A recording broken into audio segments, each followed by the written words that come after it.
One of the great things about having more than one big league in wrestling is that it gives performers the opportunity to freshen themselves up by switching shows every so often. After all, it's very easy to get stale if you stay in the same place for too long, so having the option to go elsewhere is a godsend. But what are some of the best examples of people moving from one company to another? Well, that's exactly what we're going to be looking at today, so join us as we take a deep dive into New Horizons, wrestlers who jumped ship. And if we're going to start anywhere, let's do so with one of the most modern examples of a big move in the wrestling industry, and that's the time Jon Moxley became All Elite in 2019. Yes, it was towards the turn of the decade that for the first time in almost 20 years, WWE suddenly found themselves with some competition again. And what made this an even bigger deal for WWE was that many of their top stars appeared to be watching the situation carefully in case it seemed like a better option for them in the future. Of course, Vince McMahon did try to counteract this by signing as many new long-term contracts as he could, but in the end, one person he couldn't convince to sign on the dotted line was the man then known as Dean Ambrose. That said, why would Dean agree to stay with the place that had absolutely butchered his character and made him little more than an upper mid-card goofball? And given the boss's erratic booking, Ambrose knew all too well that if he stayed in New York, he'd never get anything better. So that was why, once his contract expired in the spring of 2019, he took some time to take a look at the landscape and then began negotiations with Tony Khan. Negotiations which ultimately saw him make a surprise appearance at AEW's inaugural event, Double or Nothing, in May. And what a great decision that turned out to be, because immediately Jon Moxley felt like the coolest wrestler in the world, someone who had a sense of legitimacy few others around him could match. Hell, it's this very legitimacy which has seen him become a 3-time AEW World Champion over the last few years, all while simultaneously serving a role as the guy who can always be called upon to carry the ball whenever someone else drops it. And just to think, had he decided to re-sign with WWE in 2019, none of this would have ever happened.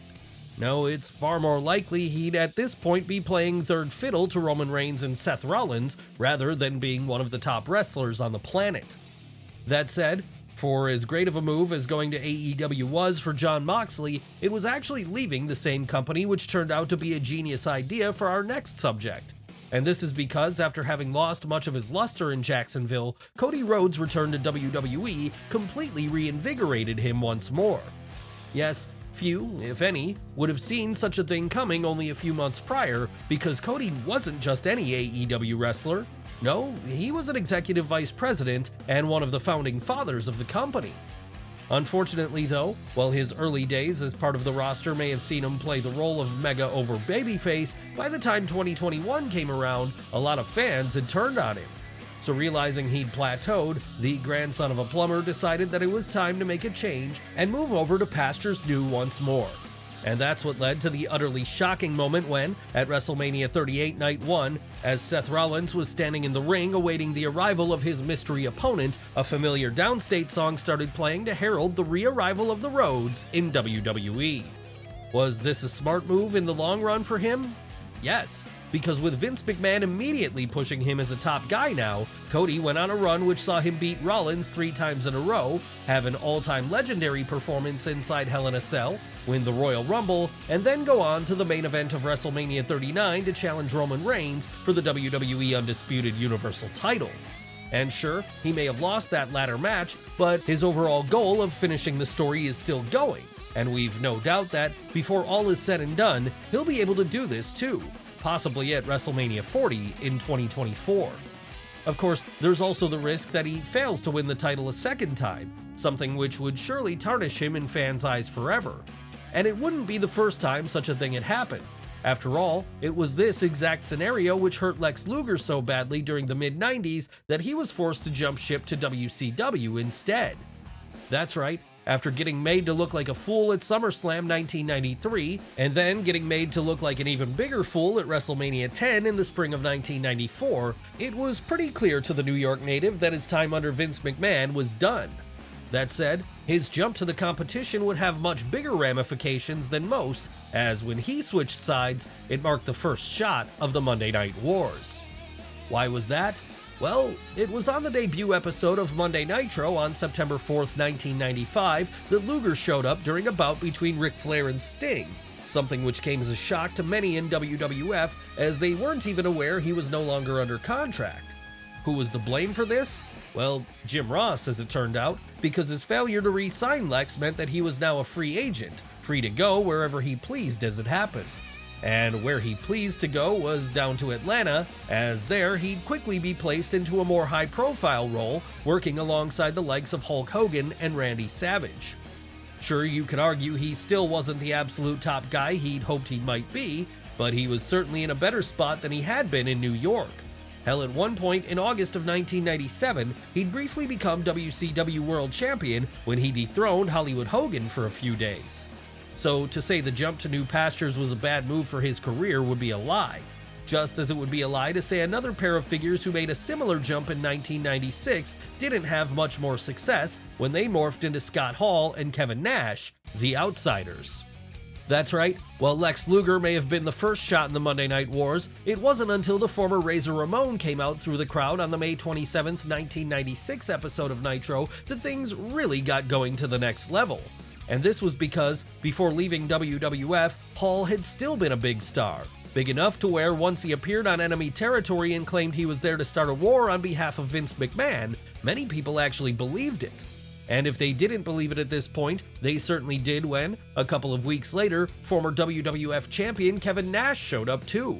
Of course, in the end, neither was working for their former employer anymore though. No, it was all just an angle which proved to be the first embers of the NWO. Yes, we shouldn't need to tell you why this one worked out for the best for Hall and Nash, because while they were always going to have a prominent spot under Vince, the blowaway success of the New World Order dwarfed anything they'd done in their careers prior to that. Really, it's the thing most men are still most closely associated with to this day, as it's one of the greatest storylines of all time. So popular was it, in fact, that years later, when WCW went under and McMahon decided to bring his two former stars back, they'd return under their NWO guises, and not their old WWF ones. But then maybe this shouldn't come as a surprise because neither man ever felt as cool as they did during mid to late 90s WCW. That said, not everyone was having a better time in Atlanta back then. No, some were desperate to get out, in fact, which is exactly what led to Chris Jericho making the switch to the competition in 1999. Of course, part of the reason this one was so great though was because over in WCW, everyone knew the Winnipeg native had it in him to be a major star. The only problem though was that with the main event scene being hogged by the likes of older stars such as Hollywood Hogan, Sting, and Ric Flair, it left very little room for upward movement. So realizing if he wanted to reach the next level, he'd have to try his luck elsewhere, Y2J decided to make the move to New York in 1999 once his contract ran out. And this ended up leading to a debut for the ages on the August 9th episode of Raw, as there, while The Rock was in the ring cutting a promo, Jericho made his presence felt to a catastrophic ovation. Honestly, it's hard to think of a better way for someone to make a first impression, and it allowed the Canadian to ride the wave all the way to the top, as come 2001, he'd be the first ever undisputed champion, with this only accounting for a small percentage of the success he'd have as the years went on. That's right, whether it was more titles, more dream matches, or more making history, Chris Jericho has really done it all now. And the story of his success can really be traced back to that fateful night he decided to roll the dice with a run in WWF. Had he not done this, in fact, it's entirely possible he would have just wasted away in the WCW mid-card up until the point they went out of business, and then, once that happened, he'd have been lost to time. Thankfully though, things didn't play out this way, just as they didn't play out that way for another figure who made a similar jump earlier that same year. Who are we talking about here? Why, who else but the Big Show, of course. Now it should be said that unlike Chris Jericho, Paul White wasn't exactly being wasted down in Atlanta. No, he was pushed quite well if anything, as on his very first night in the company, he managed to beat Hulk Hogan to become the WCW World Champion. And after that, his run of success would only continue when he became a member of the NWO, won the world title for a second time, and even became a 3-time tag team champion. That said, by the time 1999 came around, it was becoming clearer with each passing week that the Giant had achieved everything he could there, and so, after coming to terms with this, he started making plans for what his next move was going to be once his contract ran out. What would this next move be? Well, it was signing on the dotted line with WWF, and from there making his debut at February 14th's St. Valentine's Day Massacre in Your House pay-per-view.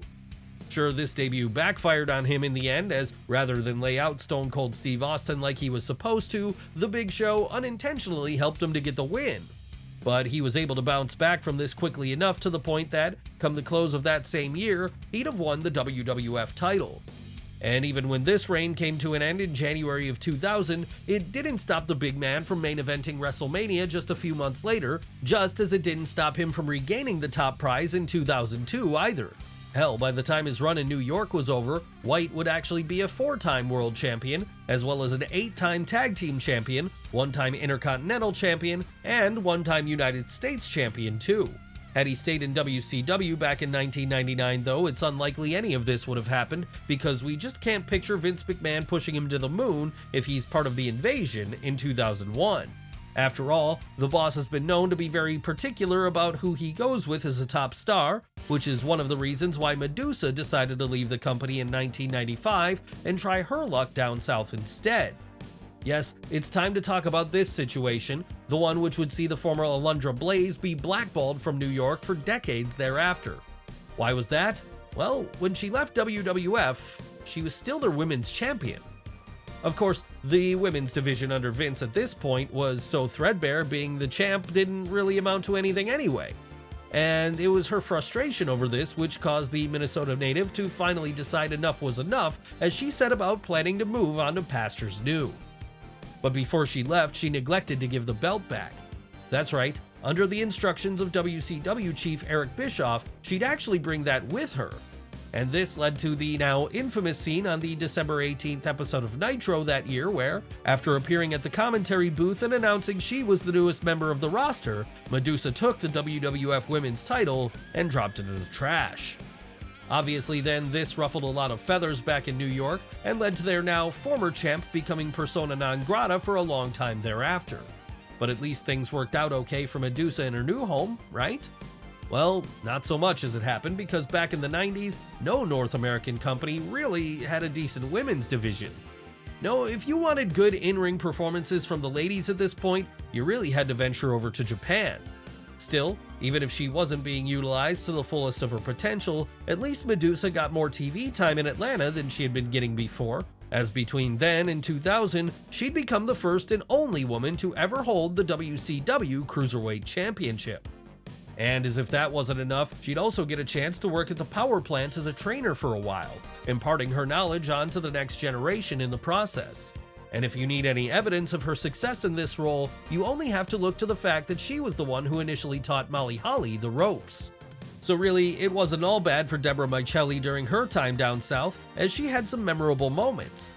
Of course, arguably none of them were as memorable as the time in late 1997 when Rick Rude made his WCW debut, right at the same time he was appearing on WWF Raw over on the other channel. But how could this happen? Well, back then, with business being in the doldrums for Vince McMahon, Raw was often taped in bulk and then aired at a later date. Sure, the company always portrayed the show as being live anyway, but this illusion would be completely shattered on November 17th of that year. And the reason it was shattered was because, right at the same time as a segment featuring Rude and the rest of D-Generation X was airing on USA, over on TNT during an actual live broadcast, the former Intercontinental Champion was showing up on Nitro and telling the world he wanted nothing to do with New York anymore. Needless to say then, this led to much confusion from fans, that was until they realized what was really going on, of course. And once they did realize this, WCW suddenly felt a little bit cooler, as it became apparent that if you wanted to see the real big moments, you'd have to tune into their show instead. But why had Rude decided to leave WWF at all at this point? Well, that was all due to the events of the Montreal Screwjob. That's right, as a close friend of the Hart family, the Minnesota native was so disgusted with how Bret had been treated at the Survivor Series, he decided to quit his job in protest and instead follow the Hitman over to his new home. And in truth, this was probably the best decision for him anyway, because while under Vince McMahon, the Ravishing One was now pigeonholed as more of a manager, over in WCW he was able to hit the ring once more and even got to have matches against the likes of Bill Goldberg. On top of that, he was also able to reunite with his real-life best friend Curt Hennig, as the two went on to become members of the NWO for a brief time. And even if his in-ring career ultimately came to a close following an injury in 1998, at least you could say he got to have a few more go-rounds in the ring before that happened, something which probably wouldn't have been possible had he remained in WWF. Strangely enough though, it was a similar but opposite situation which led to one of Rude's peers leaving WCW for the WWF in 1991. That's right, after being told by his new boss Jim Herd that he was to shave his head and be rebranded as Spartacus, less of a wrestler and more of a bad gimmick, Ric Flair decided he was having none of it, and so instead went over to New York with the big gold belt in tow. Of course, at this point in time, outside of the Hulkster himself jumping to Atlanta, there was no possible bigger move which could have been made to shake the industry up. After all, over the decade prior, the Nature Boy had routinely been the #1 guy when it came to Southern wrestling.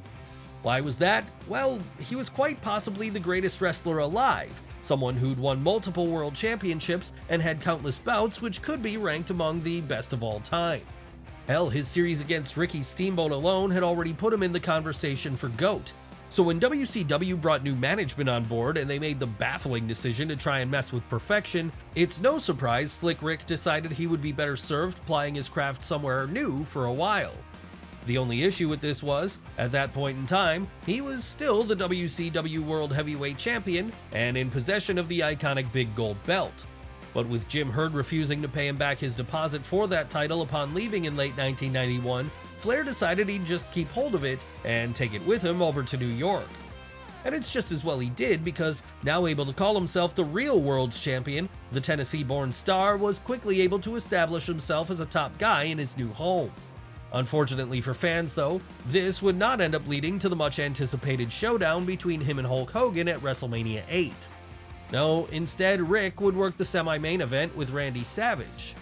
But it wasn't all bad, because that match was for the WWF title, a title which by this point the Nature Boy had won in arguably the greatest Royal Rumble match of all time.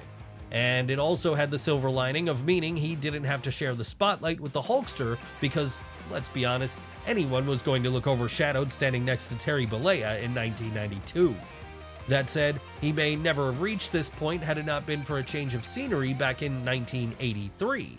That's right, we're going to look at the time Hulk Hogan left the AWA and went to WWF. Obviously then, this is probably the most important case of anyone jumping ship in the industry's history, as it directly led to the boom period of the 1980s. Yes, were it not for the Hulkster deciding to throw in his hat with Vince McMahon's then burgeoning notion of sports entertainment, there's a very good chance wrestling would have never reached the heights it did. But had Verne Gagne, the owner of the American Wrestling Association, been a little more forward-thinking, it could have been him at the forefront of this success, and not Vince. And that's because before Hulkamania ever ran wild in New York, it was initially being created in Minnesota. Sadly though, at the time, the more traditionally minded Gagne just didn't see Hogan as being world champion material, as he felt the holder of that prize should be someone who was more technically skilled in the ring. And it was this, combined with the fact the future WWF champion didn't want to give up his merchandising money to his boss, that ultimately led him deciding enough was enough in December of 1983 when he walked out on the AWA and instead put pen to paper in the WWF. Of course, you all know what happened next. Hogan became WWF champion, held on to the belt for the next 1,474 days, and in the process, skyrocketed wrestling into the mainstream in a way it had never been before. So big of a deal was he, in fact, that if you're looking at true icons of the 80s, he easily stands there right alongside the likes of Arnold Schwarzenegger and Sylvester Stallone. Does this make Verne Gagne the stupidest man of his time? No.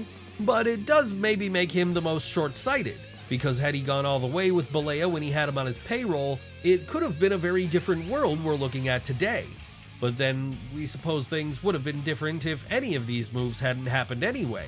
And that's because each and every one of them were crucial in their own way when it came to shaping not only their era, but the eras which came after them.